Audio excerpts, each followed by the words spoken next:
Hello everyone, welcome back to my channel the fellowship of the pen. So आज जो हमारा topic रहेगा वो रहेगा विक्टोरियन एज। तो विक्टोरियन एज 1837 से लेके 1901 तक रही और ये एक प्रोफाउंड ट्रांजिशन है मार्क बाय इंडस्ट्रियल ग्रोथ। यहाँ पे इंडस्ट्रियल रेवोल्यूशन हो चुका था और इंडस्ट्रियल ग्रोथ लाइक लोग सिटीज़ में आने लग गए थे। और ये एक यहाँ पे 1859 में डार्विन ने अपनी बुक भी लिख दी थी। ठीक है, तो ये एक क्लैश भी है फेथ और साइंटिफिक एडवांसमेंट के बीच में। ठीक है ना, लाइक लोग थोड़े से स्केप्टिक होने लग गए थे और लोग एक टसल में थे कि लाइक रिलीजन सही है या फिर साइंस सही है। साइंस वर्सेस फेथ की यहाँ पे एक टसल दिखने को मिली थी। सो ये जो की विक्टोरियन कॉन्सेप्ट्स है इसमें आ जाता है कॉन्फ्लिक्ट था साइंस वर्सेस रिलीजन में, क्योंकि डार्विन की जो बुक थी 1859 में ओरिजिन ऑफ स्पीसीज पब्लिश हो गई थी।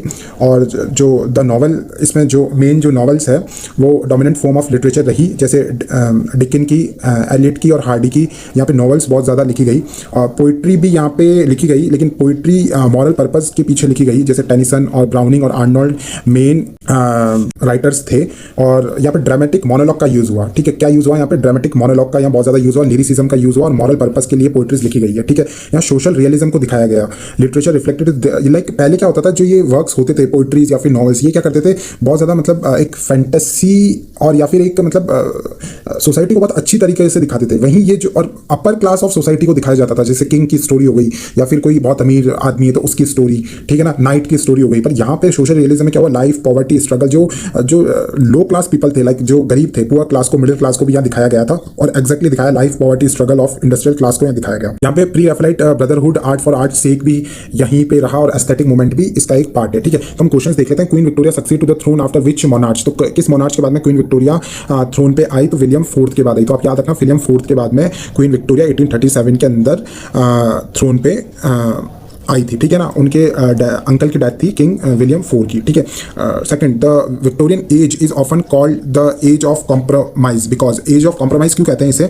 क्योंकि यहाँ पे है ना बैलेंस ढूंढ रहे थे लोग बिटवीन साइंस एंड फेथ। तो ऑप्शन नंबर ए हो जाएगा। ठीक है, क्वेश्चन नंबर 3, वो is the most representative poet of Victorian age? Victorian age का सबसे ज्यादा रिप्रेजेंटेटिव पोइट कौन थे? तो वो थे Alfred Lord Tennyson. Alfred Lord Tennyson, ठीक है ना, अल्फ्रेड याद रखना। ठीक है, और इन्होंने बहुत ज्यादा डाउट के ऊपर लिखा कि फेथ सही है या फिर साइंस सही है, तो उन्होंने उस डाउट को बताया जो कि विक्टोरियन एज वाले गो थ्रू हो रहे थे। Question number 4, which theory challenge religious beliefs about creationism? कौन सी थ्योरी थी जिसने क्रिएशनिज्म को डाउट में डाल दिया? उन्होंने कहा कि हम तो चिंपैंजी से बने हुए हैं, है ना। तो डार्विन ने यही तो बताया था कि उन्होंने जो थ्योरी दी थी कि हमारे जितने भी स्पीसीज है वो एवोल्यूशन से आज यहाँ तक पहुंची है। तो जो कौन सी थी वो? तो नेचुरल सिलेक्शन जो उन्होंने दी थी। सो चार्ल्स डार्विन ने अपनी बुक ओरिजिन ऑफ स्पीसीज में नेचुरल सिलेक्शन का कॉन्सेप्ट दिया। Question number 5, who is the author of Dover Beach? Dover Beach जो लिखी गई है वो लिखी है मैथ्यू आर्नोल्ड ने। ठीक है ना, मैथ्यू आर्नोल्ड ने। ठीक है, question number 6, which novel is famously described as a novel without a hero? जिसमें कोई हीरो है ही नहीं, वो ऐसी नॉवल, तो वो है वैनिटी फेयर। और ये वैनिटी फेयर जिसने लिखी है वो है विलियम मेकपीस ठाकरे ने वैनिटी फेयर लिखी है, जिसमें सटायर लिखा गया है कि ambition and moral decay of society पे। ठीक है ना, तो वैनिटी फेयर में कोई हीरो है ही नहीं। ठीक है, जो द प्री रैफलाइट मूवमेंट है उसने क्या एम्फसाइज किया? उन्होंने एम्फसाइज किया fidelity to nature and medieval imagery को। तो ऑप्शन नंबर बी हो जाएगा। ठीक है, उन्होंने रिजेक्ट कर दिया ugliness of industrial life favouring vivid detailed and nature inspired art को। Question number 8, George Eliot was pen name of? George Eliot किसका नाम था? तो Mary Ann Evans. Mary Ann Evans का नाम क्या था? George Eliot. तो आप याद रखना मैरी एन इवेंस का नाम क्या था। और क्योंकि उस समय लाइक लड़कियों को, अगर लड़की कोई लिखती भी थी तो लोग इतना पढ़ते नहीं थे, तो उन्होंने अडॉप्टेड अ मस्कुलिन सूडोनिम यूज किया था। उन्होंने क्या यूज किया था? वो नेम था जॉर्ज एलियट। ठीक है, जॉर्ज एलियट किसने यूज किया था? मैरी एन इवेंस ने। Question number 9, which of Hardy's novel feature the auctioning of a wife? Auctioning of a wife, तो ये द मेयर ऑफ कैस्टरब्रिज के अंदर थॉमस हार्डी ने डिपिक्ट किया था। Question number 10, the motto art for art sake is associated with? तो ये associate किया जाता है एस्थेटिक मूवमेंट से। ठीक है, question number 11, who is the author of aurora ले? तो ऑरोरा ले किसने लिखा था? तो ऑरोरा ले लिखा है जो रॉबर्ट ब्राउनिंग की जो वाइफ थी एलिजाबेथ बैरेट ब्राउनिंग, उन्होंने लिखा है ऑरोरा ले। ठीक है, question number 12, which Victorian poet is known for his dramatic monologue? Dramatic monologue सबसे ज्यादा रॉबर्ट ब्राउनिंग ने लिखे हैं। ठीक है, question number 13, great expectation was written by? Great expectation लिखा गया है चार्ल्स डिकन ने। Question number 14, what is the setting for most of Thomas Hardy's novel? Thomas Hardy की नॉवल की जो सेटिंग थी वो सबसे ज्यादा कहाँ पे थी? वो वेसेक्स में थी। ठीक है, थॉमस हार्डी की जो भी जितनी भी नॉवल थी वो वेसेक्स में सेट की गई थी। ठीक है ना, और रूरल लाइफ को डिपिक्ट करती थी। ठीक है, थॉमस हार्डी की कहाँ पे? वेसेक्स में, रूरल लाइफ ऑफ इंग्लैंड को। ठीक है, question number 15, the Oxford movement was basically, तो जो ऑक्सफोर्ड मूवमेंट था वो क्या था? वो एक रिलीजियस मूवमेंट था। ठीक है ना, और ये जॉन हेनरी न्यूमैन ने इसको लेड किया था और ये चाहते थे कि कैथोलिक ट्रेडिशन वापस आ जाए इंग्लैंड में, ठीक है ना, रिस्टोर करना चाहते थे कैथोलिक ट्रेडिशन को। तो ऑक्सफोर्ड मूवमेंट क्या था, ये एक रिलीजियस मूवमेंट था कि भाई कैथोलिक ट्रेडिशन वापस आ जाए, और ये किसने किया था, हेनरी न्यूमैन ने। Question number 16, which novel features the detecting skill of sergeant Cuff. तो detecting skill of sergeant Cuff किस नॉवल में फीचर हुई थी, तो ये फीचर हुई थी द मून स्टोन में, द मून स्टोन, ठीक है। तो मून स्टोन थी जहां पे सर्जेंट कफ की डिटेक्टिंग स्किल को दिखाया गया था, ठीक है। Question number 17, which poet famously wrote nature red in tooth and claw. तो ये किस पोएट ने लिखा था nature red in tooth and claw, तो ये अल्फ्रेड लॉर्ड टेनिसन ने लिखा था nature red in tooth and claw, ठीक है। जो उनकी जो पोएम थी इन मेमोरियम, जो कि एक एलिगी है आर्थर हलाम की डेथ पे इन्होंने इन मेमोरियम लिखी थी, और ये reflecting the brutality of nature under the lens of evolution, ठीक है ना। तो यहाँ पे ये लिखा था nature red in tooth and claw, ठीक है ना। ये किसने लिखी थी, अल्फ्रेड लॉर्ड टेनिसन ने। अब O to be in England now that April's there is a line by, ये लाइन किसने लिखी थी, ये रॉबर्ट ब्राउनिंग ने लिखी थी। O to be in England now that April's there is a line by. तो जो एक विक्टोरियन एज के अंदर लोगों को, क्योंकि लोग ज़्यादा बाहर रहते थे, तो एक होम लैंड के लिए लाइक एक नॉस्टैल्जिया होता था उन्हें, ठीक है, और लॉन्गिंग फॉर अ होमलैंड को दिखाने के लिए रॉबर्ट ब्राउनिंग ने ये लाइन लिखी थी, O to be in England now that April's there is a line by Robert Browning ने लिखी थी, और nature red in tooth and claw by Alfred Tennyson. किस ब्रॉन्टे सिस्टर ने वुथरिंग हाइट्स लिखी थी, तो हमें ये पता है वुथरिंग हाइट्स लिखी थी एमिली ब्रॉन्टे ने, ठीक है ना। Question number 20, the Victorian age is characterised by, जो विक्टोरियन एज है वो characterised by economic progress and moral decay, ठीक है ना। तो ऑप्शन में बी हो जाएगा कि यहाँ पे इकोनॉमिक प्रोग्रेस तो हुआ था, लेकिन मॉरलिटी डिके होने स्टार्ट हो गई थी, क्योंकि वाइड पॉवर्टी थी और शिफ्ट इन सोशल वैल्यूज, ठीक है। Question number 21, which poet was appointed as poet laureate after Wordsworth. Wordsworth के बाद में कौन पोइट लॉरिएट बना, ठीक है ना, तो वो बने थे अल्फ्रेड लॉर्ड टेनिसन। वही विक्टोरियन एज के सबसे प्रोपाउंड पोइट है, तो अल्फ्रेड टेनिसन ही पोइट लॉरिएट बने थे इसके बाद में, ठीक है ना। और उन्होंने 40 ईयर्स तक ये पोइट लॉरिएट की पोजीशन संभाली, ठीक है। Question number 22, which novel bears the subtitle a pure woman. तो किस नॉवल का सबटाइटल था अ प्योर वुमेन, तो ये था